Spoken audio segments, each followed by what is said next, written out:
ನಮಸ್ತೆ ಕರುನಾಡು. ಎಲ್ಲ ಹೇಗಿದ್ದೀರಾ? ಚೆನ್ನಾಗಿದ್ದೀರಾ ಅಂತ ಭಾವಿಸ್ತಾ ಇದ್ದೀನಿ. ನಾನು ಕೂಡ ತುಂಬಾ ಚೆನ್ನಾಗಿದ್ದೀನಿ. ತುಂಬಾ ದಿನ ಆದ್ಮೇಲೆ ವಿಡಿಯೋನ ಪೋಸ್ಟ್ ಮಾಡ್ತಾ ಇದ್ದೀನಿ. ಕ್ಯಾಮ್ರಾ ಆಂಗಲ್ ಮಾತ್ರ ದಯವಿಟ್ಟು ನೋಡ್ಬಿಡಿ. ಅದು ತುಂಬಾ ಈಸಿ ಕ್ವಿಕ್ ಆಗಿ ಮಾಡುವಂತ ಮಾವಿನಕಾಯಿ ಮತ್ತೆ ಪುದೀನ ಜ್ಯೂಸ್ ಇದು.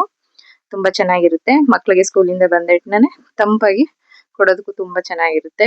ಇದರಲ್ಲಿ ಹುಳಿ ಅಂಶ ಅಷ್ಟೇನಿರಲ್ಲ, ತುಂಬಾ ಕಮ್ಮಿ ಇರುತ್ತೆ. ಹಾಗಾಗಿ ನೀವು ಇದನ್ನ ತುಂಬಾ ಈಸಿಯಾಗಿ ಕ್ವಿಕ್ ಆಗಿ ಮಾಡ್ಕೋಬಹುದು. ನಾನು ಇದಕ್ಕೆ 3 ಮಾವಿನಕಾಯಿನ ತಗೊಂಡಿದ್ದೀನಿ, ಮತ್ತೆ ಒಂದ್ ಎಡಿ ಪುದೀನ ತಗೊಂಡಿದ್ದೀನಿ, ಮತ್ತೆ ಸ್ವಲ್ಪ ಬೆಲ್ಲದ ಪೌಡರ್ ತಗೊಂಡಿದ್ದೀನಿ. ಆರ್ಗಾನಿಕ್ ಬೆಲ್ಲದ ಪೌಡರ್ ತಗೊಂಡಿದ್ದೀನಿ.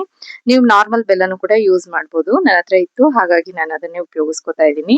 ಇದನ್ನ ನಾನು ಒಂದು ಕುಕ್ಕರಿಗೆ 3 ಲೀಟರ್ ಕುಕ್ಕರ್ ಅದು, 3 ಮಾವಿನಕಾಯಿನು ಮತ್ತೆ ಸ್ವಲ್ಪ ನೀರ್ ಹಾಕಿದ್ದೀನಿ.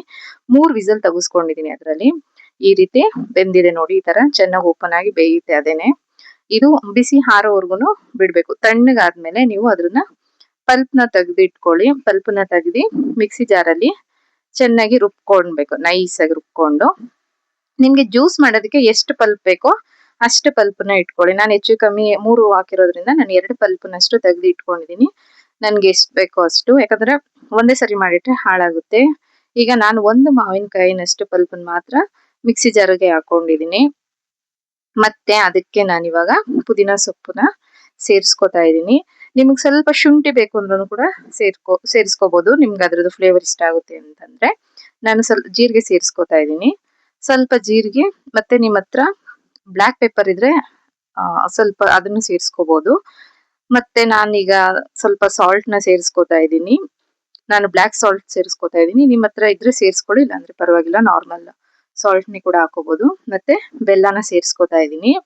ನಿಮ್ಗೆ ಸಿಹಿ ತುಂಬಾ ಜಾಸ್ತಿ ಬೇಕು ಅಂದ್ರೆ ಸೇರಿಸ್ಕೋಬಹುದು. ನಾನೊಂದು ಮೀಡಿಯಂ ಆಗಿ ಮಕ್ಳು ಕೊಡೋದಾಗಿರೋದ್ರಿಂದ, ಮತ್ತೆ ಬೆಲ್ಲ ಹೀಟು ಕೂಡ ಅಲ್ವಾ, ಹಾಗಾಗಿ ಸ್ವಲ್ಪನೇ ನಾನು ಸೇರಿಸ್ಕೊತಾ ಇದ್ದೀನಿ. ಅವ್ರಿಗೆ ಸ್ವೀಟ್ ಆದ್ರೆ ಸಾಕು ಅಂತ ಹೇಳಿ ಈ ರೀತಿ ರುಬ್ಬಿಟ್ಕೊಂಡು ಒಂದು ಬೌಲ್ಗೆ ನಾನು ಟ್ರಾನ್ಸ್ಫರ್ ಮಾಡ್ಕೋತಾ ಇದ್ದೀನಿ. ತುಂಬಾ ಈಸಿಯಾಗಿ ಕ್ವಿಕ್ ಆಗಿ ಒಂದ್ 20 ನಿಮಿಷದಲ್ಲಿ ಆಗುತ್ತೆ. ಏನಪ್ಪಾ ಅಂದ್ರೆ ಅದು ಪಲ್ಪ್ ಆಗೋದಕ್ಕೆ ಟೈಮ್ ತಗೊಳುತ್ತೆ ಅಷ್ಟೇನೆ. ಆದ್ರೆ ಇದನ್ನ ಮಾಡಿ ಇಟ್ಕೊಂಡ್ರೆ ಯಾವಾಗಾದ್ರು ಗೆಸ್ಟ್ ಅಥವಾ ಎಮರ್ಜೆನ್ಸಿ ಏನಾದ್ರು ಕುಡಿಬೇಕು ಅಂದ್ರೂ ಕೂಡ ನಿಮ್ಗೆ ಈಸಿಯಾಗಿ ಆಗುತ್ತೆ. ಒಂದ್ ಬಾಟಲ್ ಹಾಕಿಕೊಂಡ್ರೆ ಒಂದು ಮಿನಿಮಮ್ 15 ಡೇಸ್ ವರ್ಗು ನೀವು ಫ್ರಿಜ್ ಅಲ್ಲಿ ಸ್ಟೋರ್ ಮಾಡಿ ಇಟ್ಕೋಬಹುದು. ನಾನು ಈ ರೀತಿ ರೆಡಿ ಮಾಡ್ಕೊಂಡಿದ್ದೀನಿ. ಅದಕ್ಕೆ ಈಗ ಸಡನ್ ಆಗಿ ಕುಡಿಬೇಕಲ್ವಾ, ಕೋಲ್ಡ್ ಇರಲ್ಲ, ಹಾಗಾಗಿ ನಾನು ಒಂದು 3 ಐಸ್ ಕ್ಯೂಬ್ ಹಾಕೊಂಡು ಈ ರೀತಿ ಜ್ಯೂಸ್ ನ ರೆಡಿ ಮಾಡ್ಕೊಂಡಿದ್ದೀನಿ. ಈ ವಿಡಿಯೋ ನಿಮ್ಗೆ ಇಷ್ಟ ಆದ್ರೆ ಲೈಕ್ ಮಾಡಿ, ಕಮೆಂಟ್ ಮಾಡಿ, ಶೇರ್ ಮಾಡಿ. Thank you. ಮತ್ತೆ ಸಿಗೋಣ, ಮತ್ತೆ ಸಿಗ್ತಾ ಇರೋಣ ಹೊಸ ವಿಡಿಯೋದಲ್ಲಿ. ನಮಸ್ಕಾರ ಎಲ್ಲರಿಗೂ.